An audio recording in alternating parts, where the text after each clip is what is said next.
Hello children, welcome to today's English class. Today we are going to learn the poem Be Reading. Before going to the poem, let's look about the author of this poet. Author of this poem is Edward Lear. He was born on 12th May 1812 and he was expired on 29 January 1888. He was a British artist, illustrator, author and a poet, renowned today primarily for his literary nonsense in poetry and prose. In his childhood, he suffered from ill health. After a long decline in health, he died of heart disease. His principal areas of work as an artist were threefold: as a draughtsman employed to illustrate birds and animals, making colored drawings during his journeys as an author. Lear is principally known for his popular nonsense work rather than as a traveler writer. These show a great ability to use the relish, the sound of real and invented English words. The poem The Duck and the Kangaroo is a poem with a touch of light humor. So in this poem, totally humor is there in this poem. Actually the unit itself is humor, means a fun comedy. So here the author has put his skills to show how we can create a humor in between the animals also. So beautifully he has written this poem, which is easily understood to everyone if you go through. It is into the 5 stanzas, the duck and the kangaroo, the conversation between the duck and the kangaroo. So let's go to the poem once and bit by bit, stanza by stanza, let's understand what is a poem and how the author has explained very beautifully the conversation between the duck and the kangaroo. The first stanza, let's go to the first stanza. I'll sing for you. Later in the description, a link will be scrolling. You can go to that and learn the poem. First, let's go to the first stanza. Said the duck to the kangaroo, good gracious, how you hop over the fields and the water too, as if you never would stop. My life is bored in this nasty pond, and I long to God in the world beyond. I wish I could hop like you, said the duck to the kangaroo. Once again I am repeating to you children. Said the duck to the kangaroo, good gracious, how you hop over the fields and the water too, as if you never would stop. My life is bored in this nasty pond, and I long to go out in the world beyond.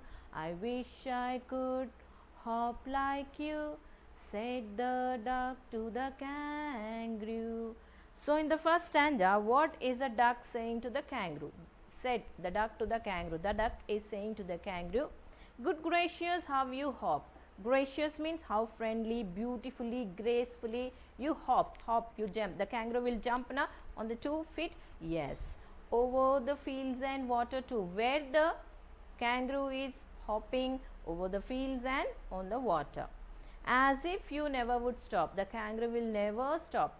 Now you look, the duck is saying, look to my life. My life is bored. My life is bored in this nasty pond. This pond. My life is in this pond only. Very dirty. Nasty means what? Dirty. And I long to go out in the world beyond. I too wish that I will see the world beyond. I wish I could also hop like you, said the duck to the kangaroo. So the duck is saying, like you, if I also hop, I can watch entire world. So it's having aspiration, desire to watch the entire world. So what it is asking into the next stanza, we will see. Please give me a ride on your back, said the duck to the kangaroo. I will sit quite still and say nothing but quack the whole of the long day through. And we go to the Dee and the Jelly Bolly, over the land and over the sea. Please take me a ride, oh do, said the duck to the kangaroo. Please give me a ride on your back, said the duck to the kangaroo. I would sit quite still and say nothing but quack the whole of the long day through. And we go to the Dee and the Jelly Bolly, over the land and over the the sea. Please give me a ride, oh do, said the duck to the kangaroo. So in the second stanza, what it is requesting? The duck is requesting to the kangaroo, please give me a ride on your back. I'll sit on your back, give me a ride. I would sit quite still, I'll sit silently. Only I'll say, sometimes the duck will say na quack, quack, quack. Only that sound I will make. I'll sit silently. The whole day, wherever you take me, I'll sit silently onto your back. And we'll go to the D and the Jelly Boli. D and the Jelly Boli are the places. The author has imagined the places where the duck and the kangaroo want to visit. The D and the Jelly Boli. So we'll go over the land, over the sea. So please give me a ride. Oh do means my friend, please give me a ride. Who is saying to whom? The duck is saying to the kangaroo. So you understood now children the first two stanzas. The first stanza, the duck is appreciating the kangaroo, how it is hopping and how it is goats and how the duck's life is bore in this nasty pond. So in the second stanza, it is requesting the kangaroo to give a ride on the back. It will sit silently and they will visit entire land and a sea and have a ride. So it's requesting, please do give me a ride. Then for that, what the kangaroo is saying to the duck, the conversation, see how beautifully with easy words the author has expressed in the poem. So children, you can also try such kind of poems. So in the last, I'll give in a homework, even you can try a funny poem on the animals. Okay, now to come to the third stanza, what the kangaroo is saying to the duck. Said the kangaroo to the duck, this requires some little reflection. Perhaps on the whole it might bring me luck, and there seems but one objection, which is, if you let me speak so bold, your feet are unpleasantly wet and cold, and would probably give me the rheumatis, said the kangaroo.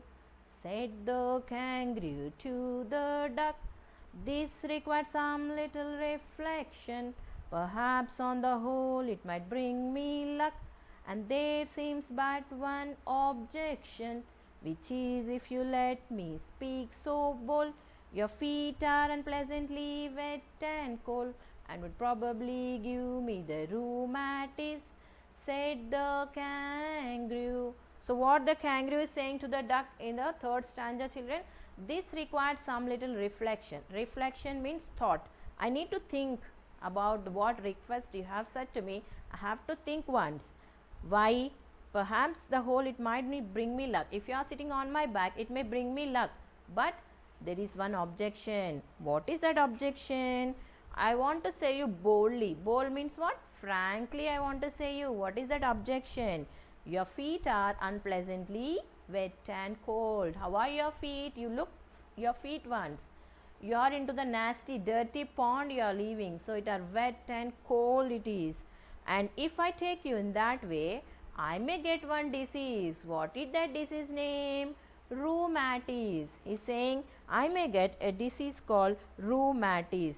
This is a disease that makes the muscles and joint pains. This rheumatis is a disease which makes the muscles and the joint pains will occur. So he says, if I take you with the wet and cold feet, I may get rheumatis disease. Children, who is saying this to whom? Yes, the kangaroo is saying to the duck. Yes. Come to the fourth stanza, children.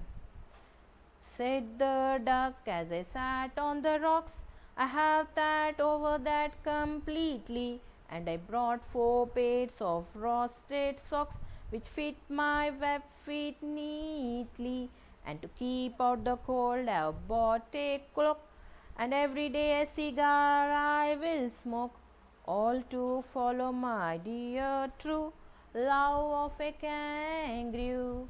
Once again I am repeating. Said the duck as I sat on the rocks, I have thought over that completely, and I brought 4 pairs of roasted socks which fit my web feet neatly, and to keep out the cold I have brought a cloak, and every day a cigar I will smoke, and to follow my own dear true love of a kangaroo. So here again the duck is answering to the kangaroo. Yes, that is a problem I may or you may face with my wet and cold feet.